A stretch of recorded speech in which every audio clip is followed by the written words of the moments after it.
O ministro do Supremo, Gilmar Mendes, elogiou Lula durante uma entrevista à Rede TV. Mostrando-se satisfeito com a eleição do petista, Gilmar Mendes afirmou que Lula resgatou a democracia. Eu tenho uma relação assim de muito afeto pelo presidente e por essa história mesmo de resgate que ele fez. Porque não só da biografia dele, mas ele, na verdade, resgatou a democracia no Brasil.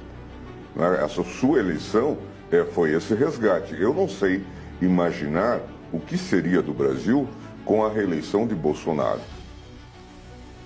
Silvio Navarro, Lula resgatou a democracia no Brasil, palavras de Gilmar Mendes, ele que já disse em outra oportunidade, nós vamos até resgatar esse vídeo, que o PT instaurou uma cleptocracia no Brasil, que a Lava Jato revelou, um modelo de governança corrupta. Agora a gente tem que ouvir então que Lula resgatou a democracia relativa, só se for essa.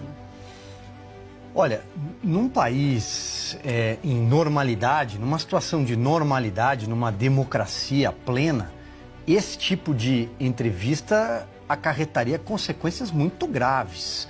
Ele é o decano do Supremo Tribunal Federal, ele é um dos 11 ministros do Supremo Tribunal Federal, o mais antigo em exercício. Por quê?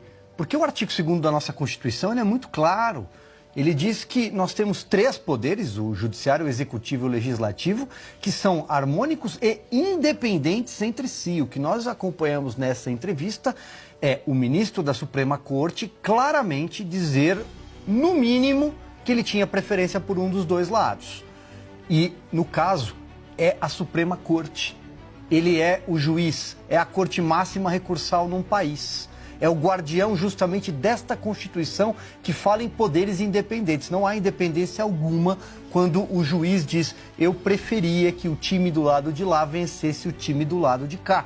Eu não imagino como seria se o outro time, se o outro oponente adversário tivesse ganhado as eleições. Isso é uma manifestação de quem tem lado. Repito, no mínimo, torceu pelo outro lado. O ministro Gilmar Mendes, você bem lembrou aqui dessa fala, ela é de 2015, quando no auge do Petrolão, do maior escândalo de corrupção já visto na história brasileira, ele disse que estávamos diante de uma cleptocracia, de um assalto aos cofres públicos por meio de empresas estatais, sobretudo a Petrobras, mas também bancos públicos. O que mudou desde então?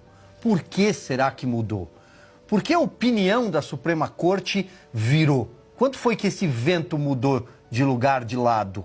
E, sobretudo, o ministro Gilmar Mendes é, sim, hoje o grande formulador das teses do Supremo Tribunal Federal. Não só por ser o que está mais tempo lá, mas também porque é aquele que tem uma capacidade de controlar os demais ministros. É claro que temos outros nomes. O ministro Luiz Roberto Barroso gosta de holofotes também, gosta de discursar, está falando lá, foi a COP, por exemplo, discursar por ali. Mas o ministro Gilmar Mendes ele tem uma grande influência. O ministro Alexandre de Moraes é quem mais prendeu pessoas na Suprema Corte. Mas o cérebro, a parte cerebral dessas teses do Supremo, parte do ministro Gilmar Mendes. E finalizo lembrando que, numa democracia plena, o juiz não diz que tinha preferência por um dos dois lados numa disputa.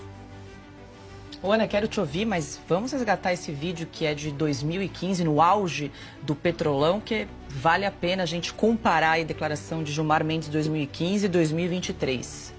Na verdade, o que se instalou no país nesses últimos anos, está sendo revelado na Lava Jato, é um modelo de governança corrupta.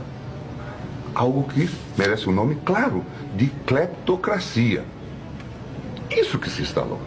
Isso é evidente. Veja o que fizeram com a Petrobras, veja o valor da Petrobras hoje.